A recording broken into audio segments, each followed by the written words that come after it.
Hey there everyone, I'm Ashley Bullington and you're watching The Campfire. This week we deep dive into District 8 6A.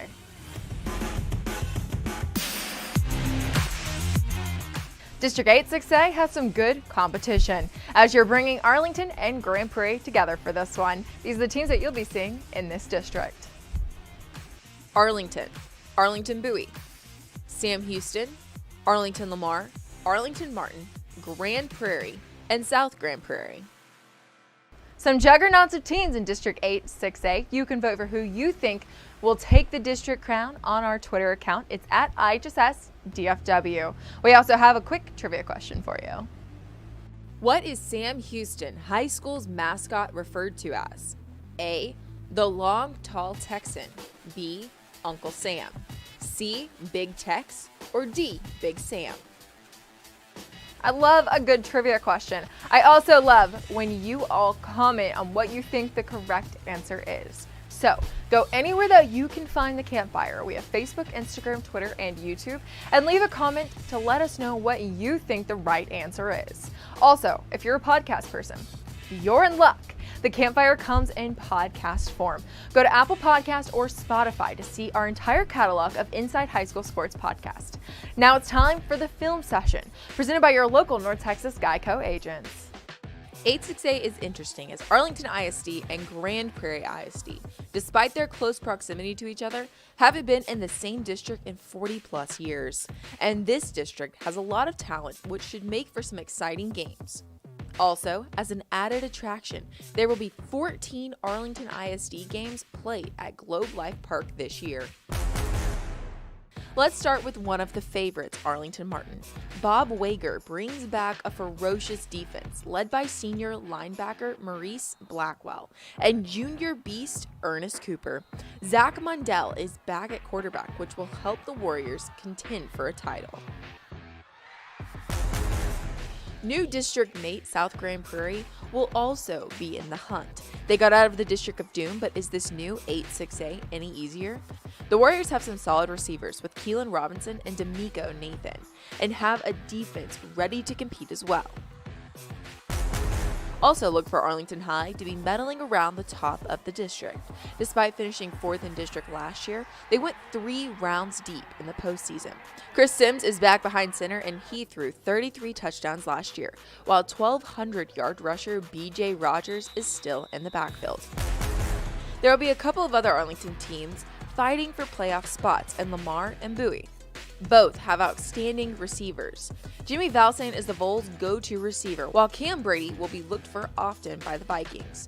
4 of those 5 teams should be making the postseason in 8-6A, but which team will be on the outside looking in is anyone's guess. Grand Prairie will be hoping some of their basketball success last year will sprinkle over to football, as the Gophers and Sam Houston will be battling hard for wins in a very difficult district. And those good teams need great players. The North Texas Honda dealers want to recognize the players on the rise. Those players destined to lead their team to victory. Arlington Martin is known for their defense, and outside linebacker Maurice Blackwell is a big part of that defensive unit. In 2019, Blackwell had 128 tackles and 13 tackles for loss. Blackwell was the unanimous 4-6A overall MVP and committed to the University of Texas. Wide receiver Keelan Robinson is going into his senior season with the Warriors and will be looking to make a splash in this tough district. As a junior, Robinson had 14 catches for 242 yards. He's committed to the University of Kansas to play football in college. Another piece of the Martin defensive unit is defensive end Ernest Cooper. Cooper is ranked the 8th best player in the state of Texas for the 2022 class. As a sophomore, he was named the 4-6A Defensive Sophomore of the Year and had 61 tackles and 14 tackles for loss. Currently, Cooper has 23 college offers, including Alabama, Auburn, USC, TCU, and Ohio State. Arlington Lamar finished 2nd in District 4-6A a year ago, and wide receiver Cam Brady helped the Vikings into the postseason. In 2019, Brady had 40 receptions for 461 yards and 7 total touchdowns. Brady is committed to the University of Central Florida. Arlington Bowie wide receiver Jimmy Valson is back and ready to play for his senior season with the Volunteers. Valson in 2019 had 33 receptions for 659 yards. He added 8 touchdowns to his stat line and averaged 20 yards per catch. Valson was voted first team All-District as a junior and has 23 college offers.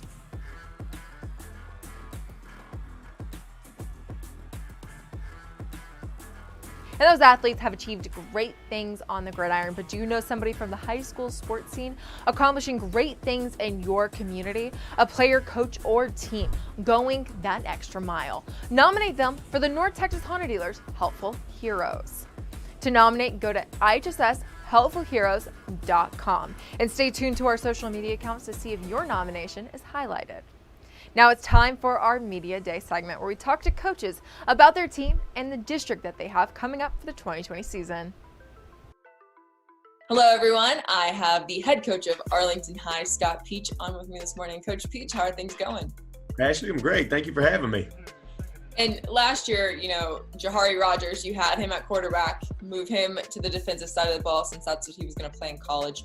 But you moved Chris Sims into that starting quarterback position, and he really seemed to rise to the occasion.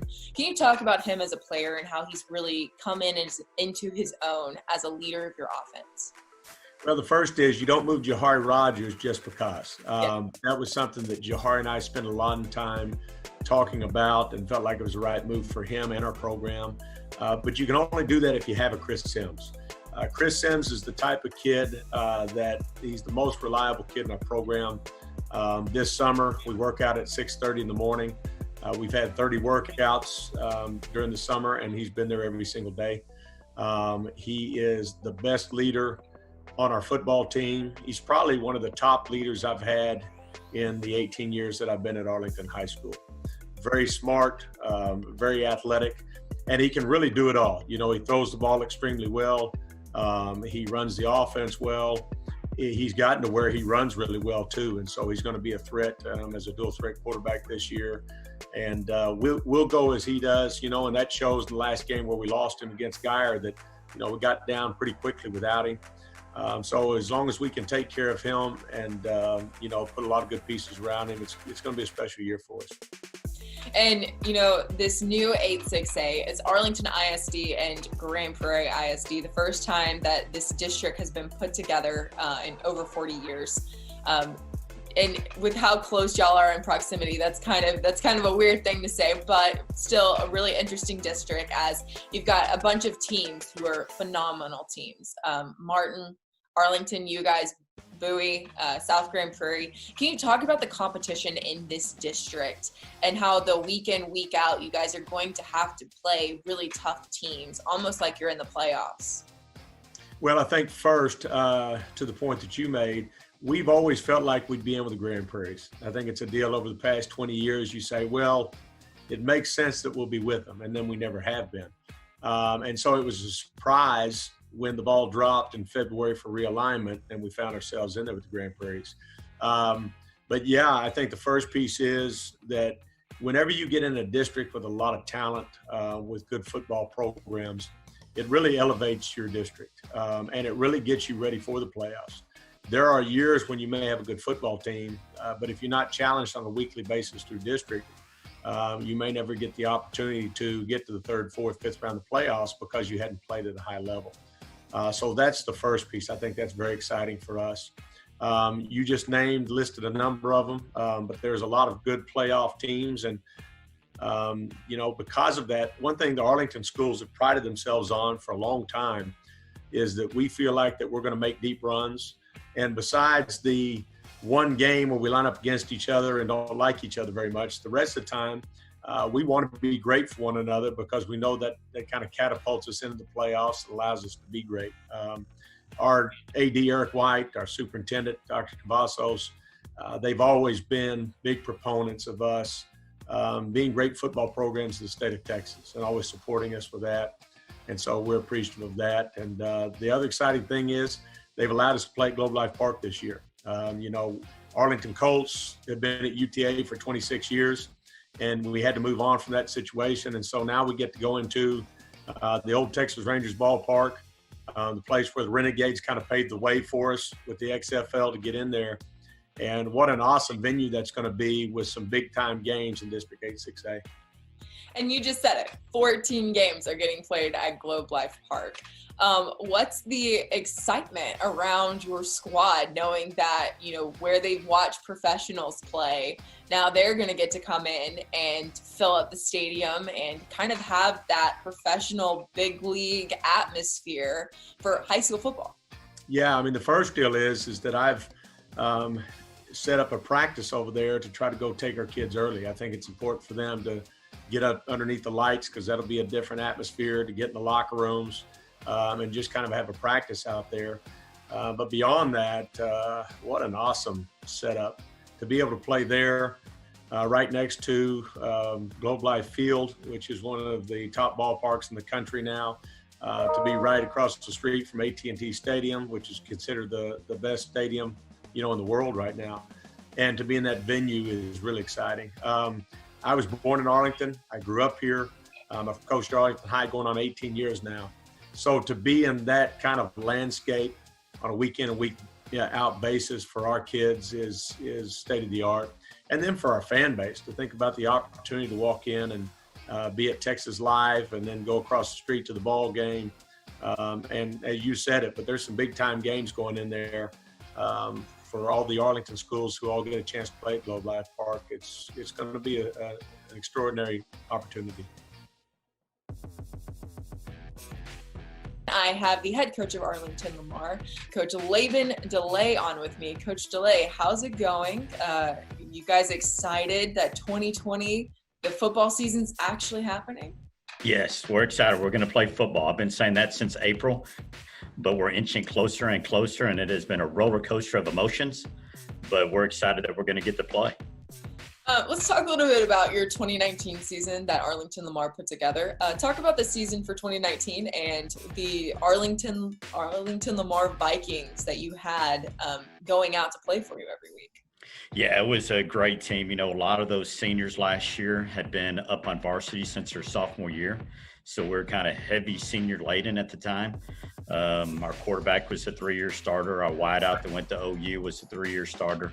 I can go down the list. I think there was 9 of them that played as sophomores, and they took their lumps a little bit their sophomore year. We went 2 rounds deep, which was pretty good. But they grew up a lot, and what a career they had. Over their 3-year span, they played a lot of football games, and awfully proud of them. And, new districts coming along, and y'all are in 8-6A with Arlington ISD as well as Grand Prairie ISD, which is the first time in 40 years that's happened, even though y'all are right down the road from one another. Can you talk about the competition that you'll be seeing in not only the ISD Arlington ISD, but in this Grand Prairie ISD, where South Grand Prairie has really made a name for themselves as being a top tier football team? Yeah, you never know what UIO is going to do realignment-wise, but it makes sense. They're right down the road, and instead of traveling west in the playoffs, we get to stay at home and a little bit closer. So, very competitive league. I actually coached at South Grand Prairie for 4 years, so I'm very familiar with both SGP and Grand Prairie. So it just makes our district that much more competitive. And there is not a night off. There's not a Friday night off. Every Friday night is a playoff game, and we have to prepare accordingly. So I'm looking forward to the challenge, looking forward to the opportunity. It's going to be fun, but it's going to be a dogfight every Friday night. Well, hopefully they kept the ping pong table down in the locker room, because that thing was fun watching. Yep, I saw it. It's still there. It's still there. Scott and I tried to grab a paddle and go at it, and they shut us down, but it's still there. Lane, that's terrible. Y'all should have got a whole ping pong game. That's right. The really cool thing about these ISDs is that you have these rivalries from these tough competitions, but how the coaches are still friends and they're still friendly off the field. But can you talk about those on-field rivalries? I know that you said that you went to Arlington High School and now you're coaching at Lamar. Is that a big rivalry that you guys have? But can you talk about some of these NISD rivalries that Arlington ISD has now?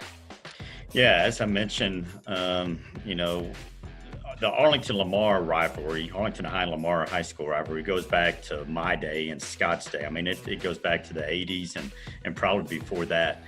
And then, Martin, with all their success lately, there's a sense of rivalry there. There's a sense of rivalry with everybody you play, just because the kids have grown up with each other and they know each other. So they played Little League baseball, Little Pee Wee football against each other.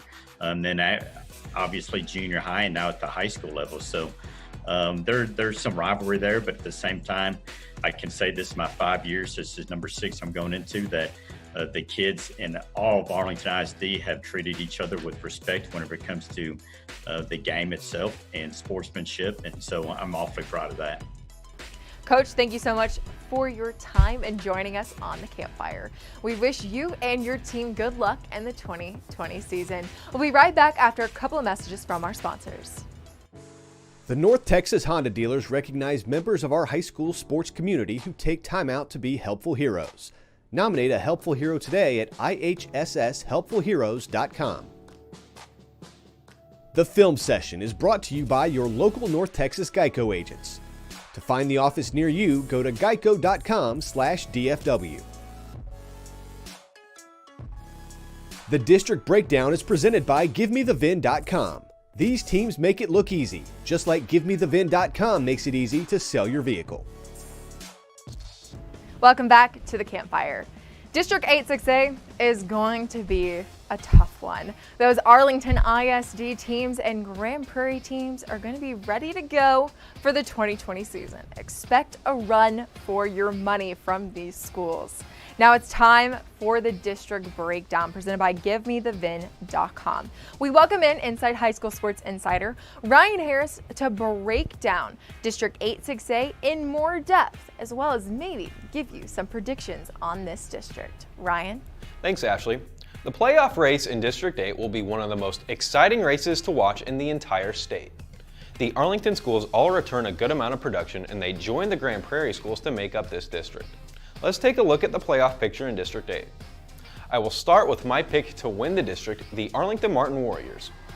Bob Waker is one of the best coaches in the metroplex, and his squad returns plenty of production from last year's Martin team that finished with an 11-2 record. The defensive front seven will be the strength of this team, as 5 of the 11 returning starters Martin has are in the front seven. That group is anchored by Texas commit Maurice Blackwell and junior defensive end and 4-star recruit Ernest Cooper IV. Duke commit Placide Jungu Sungu will lead the secondary, while the defense will be the strength of the team. The offense returns talent as well, and it starts at the quarterback position. Army commit Zach Mundell returns for his senior season, and it's worth mentioning that Mundell is a capable runner as well. Cal Robinson is back and figures to be Mundell's top target at wide receiver. Wager will need to fill a hole at running back, but I trust he'll find a capable rusher, and the Martin Warriors will be district champions once again. Martin will have plenty of competition from other Arlington schools. Chief among those competitors is the Arlington Colts. Arlington returns 16 total starters to a team that finished with a 9-4 record a year ago. This team could be dangerous if those starters progress. Quarterback Chris Sims is back, along with backfield mate BJ Rogers at running back. Les Odemara should make an impact at wide receiver to give the Colts a dangerous offensive attack. Malachi Kella leads a solid linebacking core on defense, and Richard Toney is back to lead the secondary. I'm expecting a big season out of the Arlington Colts, and they should be the primary challenger to Martin this season. Another Arlington school returning plenty of talent is Bowie. The Volunteers return dual threat quarterback Drayvon Ponder and top receiving target and 3-star recruit Jimmy Valson. At 6'3", Valson will be a major matchup problem for opposing defenses. Those two will have plenty of time to make plays behind one of the top offensive linemen in the country. Devin Campbell is a 5-star recruit and ranked as the 6th best player in the junior class. Another pair of juniors will lead the way on defense in Trey Martin and Austin Wakpara. I expect Bowie to make the playoffs, though getting there won't be easy. To round out the playoff picture, I have South Grand Prairie snagging the last spot. This was a tough decision, as Arlington Lamar is every bit as talented as SGP is. The Warriors have finished with 5-6 record each of the last 2 seasons. This year, there should be more stability at the quarterback position, with Sean Stiegel taking over full-time. He will have 2 talented receivers to throw to in Utah commit D'Amico Nathan and Kansas commit Keelan Robinson. Jalen Williams is a 3-star recruit and will lead the defense from the secondary along with fellow 3-star recruit and linebacker Marcel McDuffie. Making the playoffs won't be easy, and South Grand Prairie will need to play well all season long to make sure it isn't on the outside looking in at the end of the season. If South Grand Prairie does miss the playoffs, that means Arlington Lamar will likely be in the playoffs. The Vikings return plenty of talent, but will need to find a capable quarterback in order to make the playoffs. Questions at the quarterback position are what kept me from putting Lamar in the playoffs, and I wouldn't be surprised to see Lamar prove me wrong. Outside of having to replace Jack Dawson at quarterback, the Vikings return 6 starters on each side of the ball. The offense will be led by wide receiver and UCF commit Cam Brady. Lamar also returns a stable of running backs, headlined by Anthony Williams. Harold West will anchor the defense from the secondary, and if Lamar can answer some questions early in the season, this squad can end up a whole lot higher than 5th in the district standings. Sam Houston returns plenty of talent and is still relatively young this season. The Texans finished just 3-7 last year, and improving on that record will be no easy task in such a tough district. Dual threat quarterback Omari Milton returns for his senior season, and playmaker Justin Tone will be a reliable target for Milton as well. I would also watch out for sophomore receiver Lafayette Kaiway, who already has an offer from Kansas. The secondary will be the strength of the defense, with Javon Carr and Tyrese Simon both returning. Sam Houston may not make the playoffs, but I will be keeping my eye on this squad this fall. That leaves Grand Prairie. The Gophers finished 2019 with a 1-9 record, but returned 13 starters. Logan Dorsey figures to take over at quarterback, and junior star receiver Savion Red returns as well. I would expect growth out of Grand Prairie this season, though it will be really hard to come by in such a tough district. Now for my player and team to watch in District 8. My team to watch is the Arlington Colts. Arlington returns plenty of talent from a good team last year, and this group will need to take the next step as a team collectively if it expects to compete with Martin for a district championship. I think the Colts are capable of doing so, and I'll have my eye on them this fall. My player to watch is Bowie receiver Jimmy Valson. The Volunteers have playoff aspirations once again, and they will rely on Valson's playmaking ability to get them to the playoffs. I expect Valson to put up some eye-popping numbers this fall, and for Bowie to make the playoffs in District 8. That's all I have for this district. Back to you, Ashley. Ryan, thanks for the insight. It was great as always. I'll see you next week. That's all we have for this edition of the Campfire. Come back every Monday for a new show. Until then, follow our social media accounts. We have Facebook, Instagram, Twitter, and YouTube. That'll be bringing you content all focused on District 86A. Until next time, I'm Ashley Bullington, and thank you for watching the Campfire.